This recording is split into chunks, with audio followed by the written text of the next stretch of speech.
Welcome to Successful Philanthropy. I'm your host, Jean Shafiroff. This show is designed to highlight the work of philanthropic leaders here in the United States and then beyond. Today with us, a very special guest.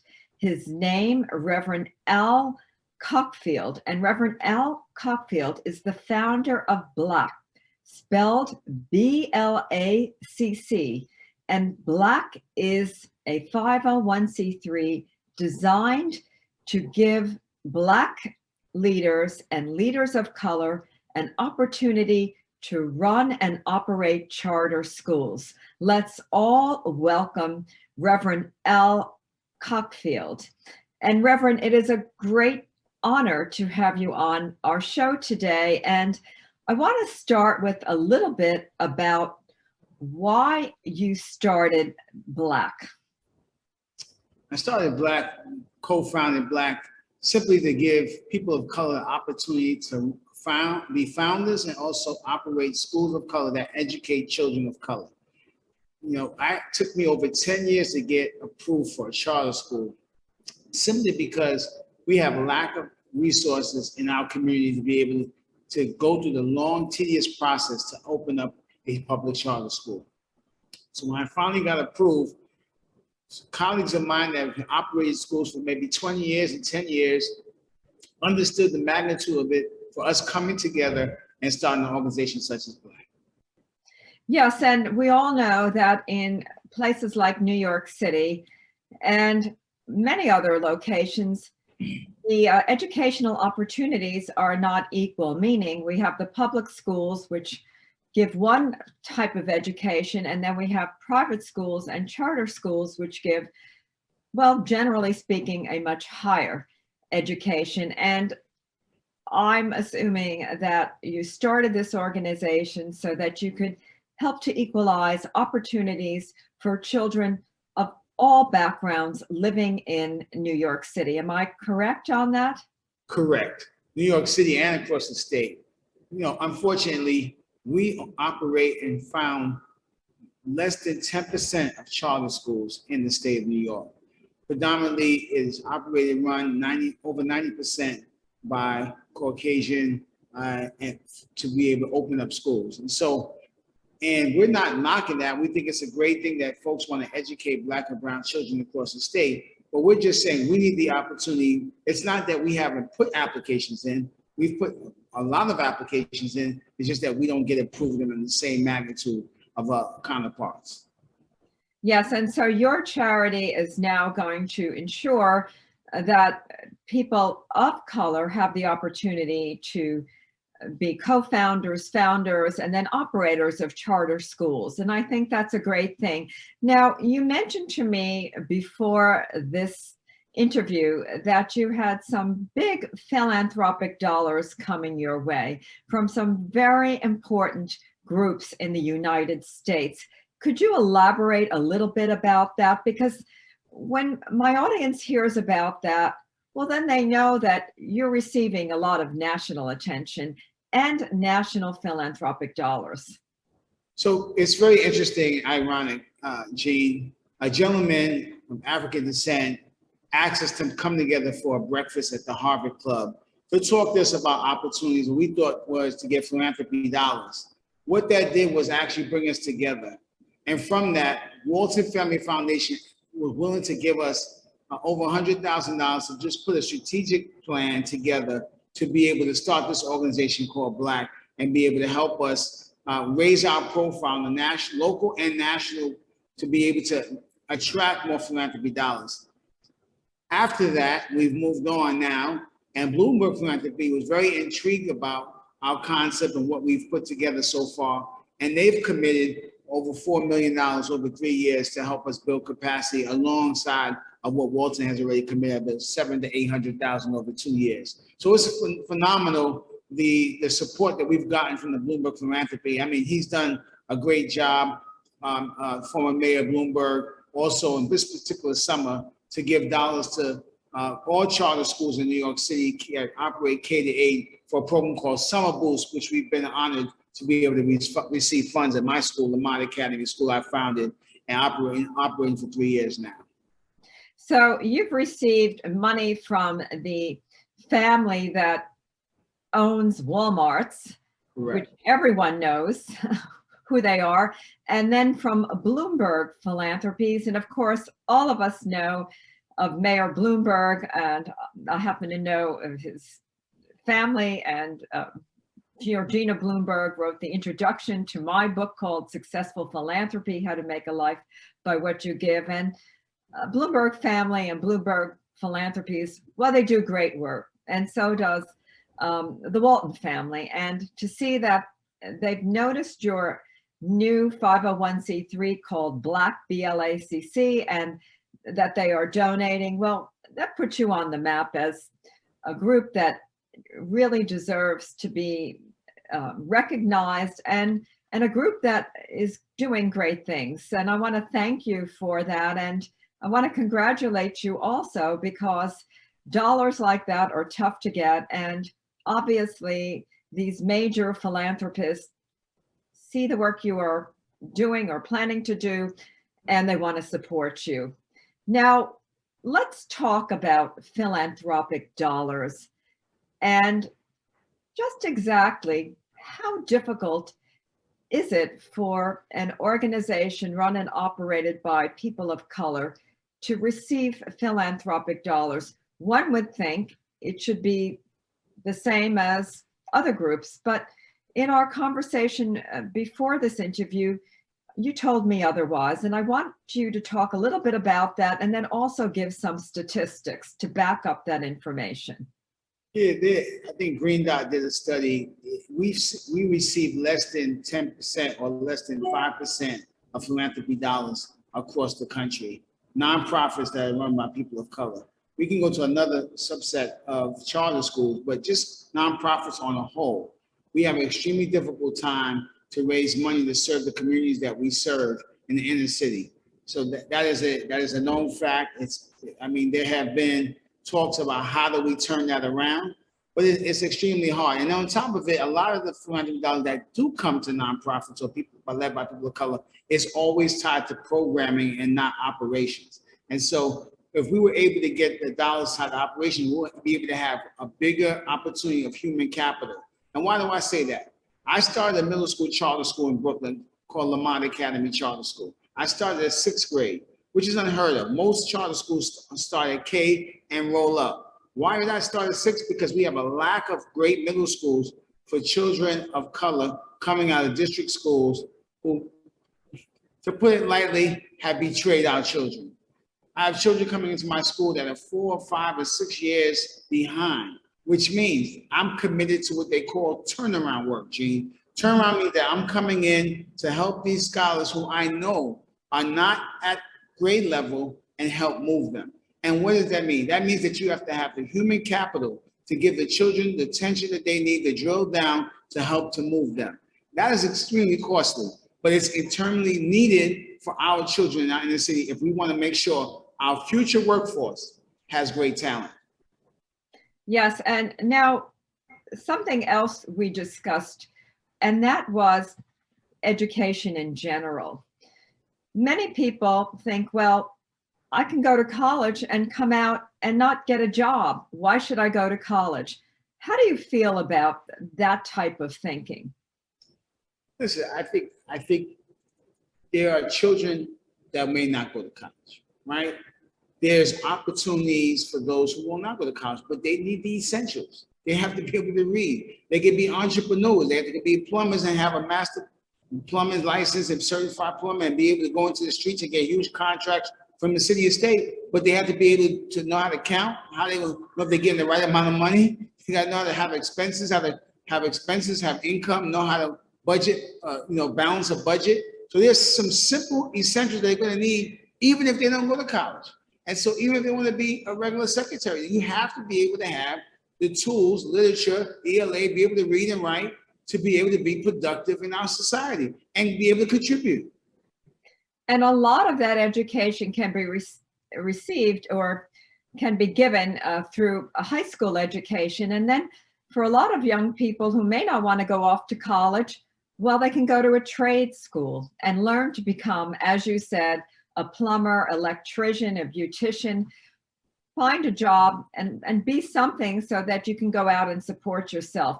But you're right in saying that the education you receive as a young person in the formative years, starting in kindergarten all the way up through 12th grade, are very, very important.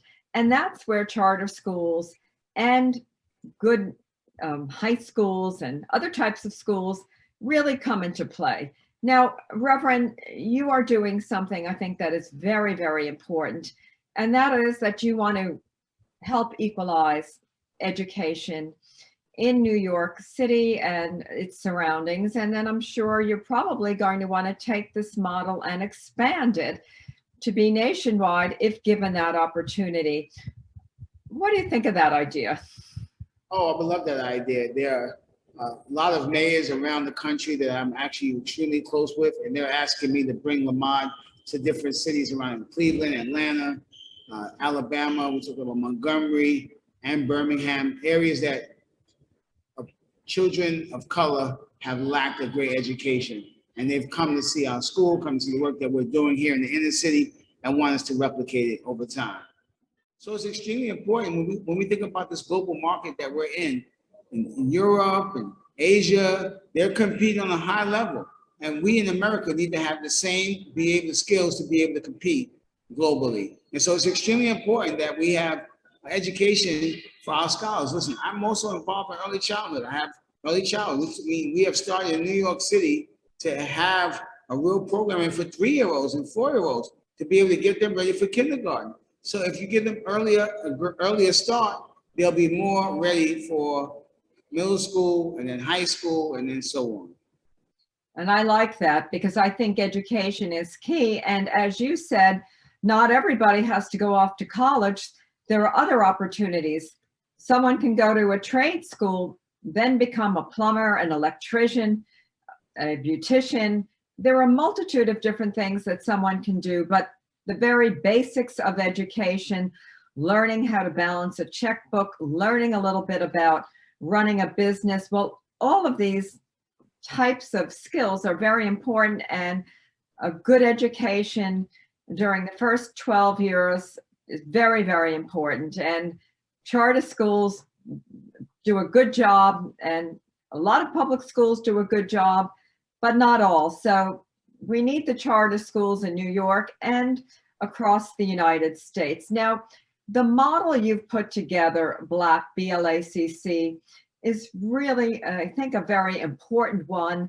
And it's something that I envision that you could actually bring to other cities, not just New York City, but a model that should be brought across the United States. Is this a possibility and something that you see in the future? Yes, well, BLACK is a local organization, but individually in BLACK, we have member schools. And like I am looking to scale Lamont Academy Charter School, it's a Hebrew word for learning and teaching. The philosophy of Lamont is that a teacher hasn't taught until a student has learned. And so we've had mayors around the city, around the country have come to New York and visit my school, and they are intrigued and piqued their interest to want me to scale even in their cities. And they'll be able to open up schools like Lamont to be able to educate children in their Black and brown communities that have been for years betrayed and not given a good education. So BLACK is an organization that does advocacy work and pushes the envelope with the state legislature, with Congress as well, that makes sure we get the resources we need to help open up schools. New York City right now has a cap on charter schools. And so there's a whole discussion with the state legislature about raising the cap. And so we are asking, BLACK is asking for them to lift the cap based on a bill called the READ Act, to be able to bring equity into the charter school space in New York City, that we'll be able to get at least 300 schools, which will bring us to equity, not equal, but at least somewhat of equity to be able to operate and run more schools in New York City. And so that's the model that we want even our colleagues around the country to be able to operate and found schools as well, founders of schools. Yes, and Reverend, for our audience, what do the initials BLACC stand for? And then again, what is the mission of BLACK? Well, BLACK stands for Black Latinx Asian Charter Collaborative. And our purpose is to be able to assist people of color to open and run charter schools in our city and our state, and be able to give them the support that they need to be successful. A lot of schools close not because they have not great scores, whatever, but because the finances, we want to be able to give them wraparound services to be able to help them to be sustainable and build capacity and even scale if they would like to. And all very good. And if someone wants to make a donation to Black, how do they do that?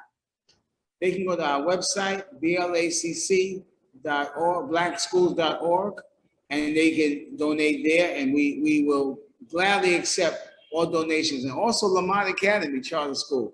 We would love to receive some philanthropy dollars or donations that we could be able to do great work. We're here in Brooklyn and Brownsville, one of the most high-risk areas. These children that we educating have a lot of trauma, not any due to themselves, but just based on them circumstances where they were raised in, and we're committed to doing the work to help them move and be successful in our society. And what is that website? Lamont, www.lamontacademy.org. Thank you. And the work you're doing, I think, is very, very important. Now, Reverend, you're also very involved with Battalion Ministries, a ministry that is across the globe. Can you explain to our audience exactly what your involvement there is, and then about the work you do? Yeah, so I'm the Chief Operating Officer of Battalion Ministries, and my role is really on the executive side and economic development. We have churches, we own property around the world in Nigeria, South Africa, St. Vincent and the Grenadines, in Guyana, St. Louis, East St. Louis, which is Cahokia, Illinois, and Wilmington, Delaware, out in the Rockaways here in New York, and in Brooklyn is where our headquarters.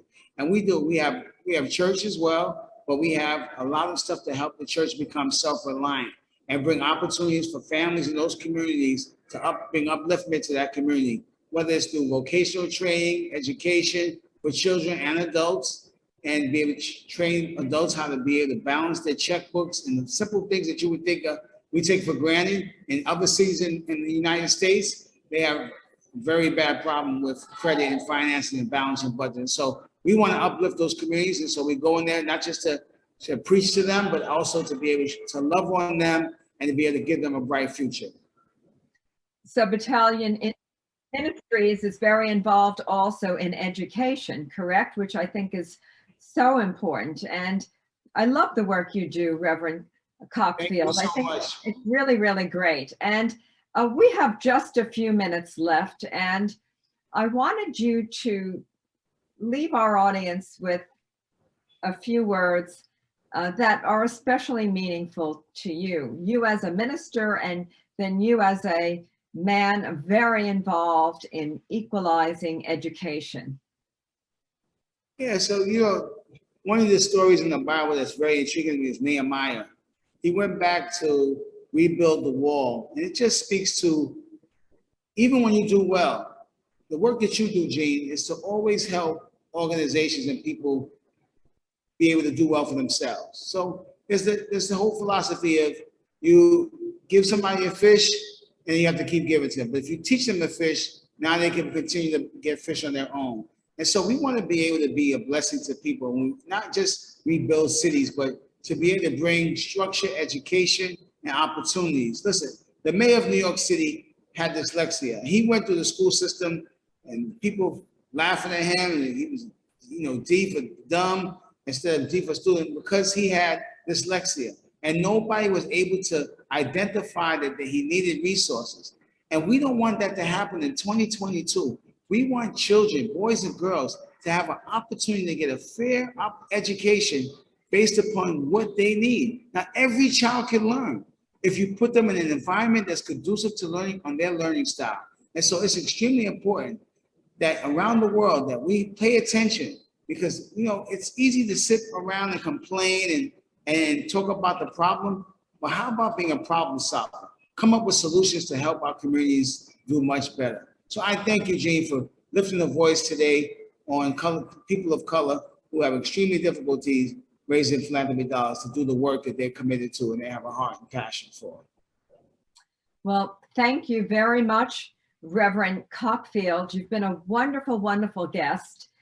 And I want to congratulate you on the work you've done for so many thousands and thousands of people here in New York State and then across our country and globe.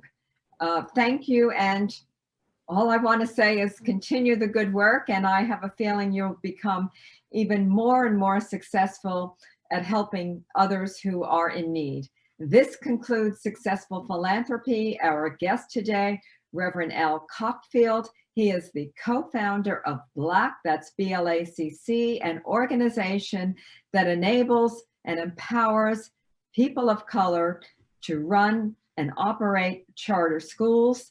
He is also very involved with the Battalion Ministries, which is a global ministry. I'm Jean Shafiroff, your host. I'll see you next week.